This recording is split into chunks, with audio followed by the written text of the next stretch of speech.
আইও বাতিজার ভূতের কবি হিসেবে কাম করবো না। এসবের কাম রে ভাই, এসবের বিষয় হয়তো যারা নতুন প্রবাসে আসতে চান তাদের সবারই একটা স্বপ্ন থাকে কফি শপ বা রেস্টুরেন্টে কাজ করবেন। এটাই হচ্ছে আমাদের সবচেয়ে বড় ভুল।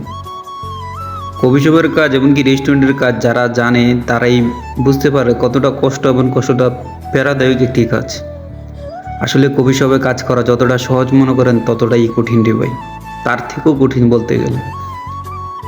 আসলে কি বলবো, কফি শপ রেস্টুরেন্ট পরিবেশ এত সুন্দর রাখা দরকার যে ওরা আপনার গান দেখবে না, ওরা আপনার কাজ দেখবে, ওরা আপনার পরিশ্রম দেখবে না, ওরা ওদের সৌন্দর্য দেখবে।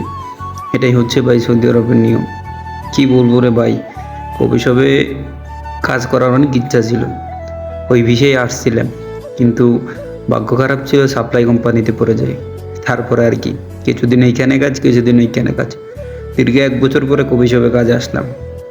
আজ প্রায় 4-5 দিন কাজ করতেছি রে ভাই।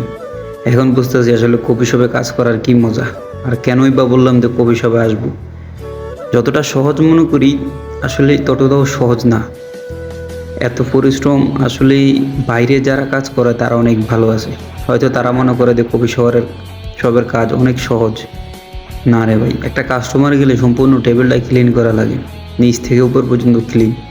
যদি একটু ওদিক থেকে ওদিক হয়েছে মোদির এসে গিরগির করো। আর ক্লিনের কথা কি বলবো রে ভাই, রেস্টুরেন্ট বন্ধ হয় 10টা বাজে, তারপর আরও 3 ঘন্টা 4 ঘন্টা পর আমরা রুমে যাই, কারণ হচ্ছে 3-4 ঘন্টা লাগে আমাদের ক্লিনিং করতে। আসলে এত ব্যস্ততা, এত প্যারাদায়ক একটা কাজ হচ্ছে সব কফি শপে যারাই নতুন আসতে চান তাদেরকে আমি একটা কথাই বলি ভাই, আসার আগে অন্তত কাজ যাই না আইসেন, ইংলিশ যাই না আইসেন। আর যদি পারেন যে দেশে যাইবেন ও দেশের ভাষা যাই না যাই, নাইলে আপনি বিপরীত অনেক কিছুই ঘটতে পারে। কারণ এখানে কথা না বুঝলে আপনি বোবার মতো। বোবা মানুষও আরও ভালো আছে, যারা আসলে ভাষা না বুঝে, তাদের অবস্থা এমন। কফি শপ সকালে একবারে যে আমার আগে যে কাজ করছে ও নাইট শিফট, ও ক্লিন করছে। এখন প্রায় 2টা বাজে, এখন 2টা থেকে 4টা পর্যন্ত কফি শপটা বন্ধ, আর আমার দিয়ে সম্পূর্ণ কফি শপ আবার ক্লিন করাইছে। আসলে ভাই কি বলবো, ঘাম, আসলে পায়ের ঘাম এমনি মাথায় নামে না।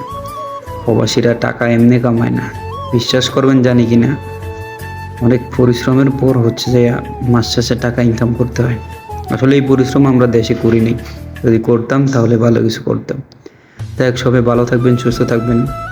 জানি না ভিডিওটা কার কাছে কেমন লাগছে, তবে একটা ভিডিও বানাইতে অনেক পরিশ্রম করি। সবাই লাইক কমেন্ট শেয়ার দিয়ে অবশ্যই পাশে থাকবেন।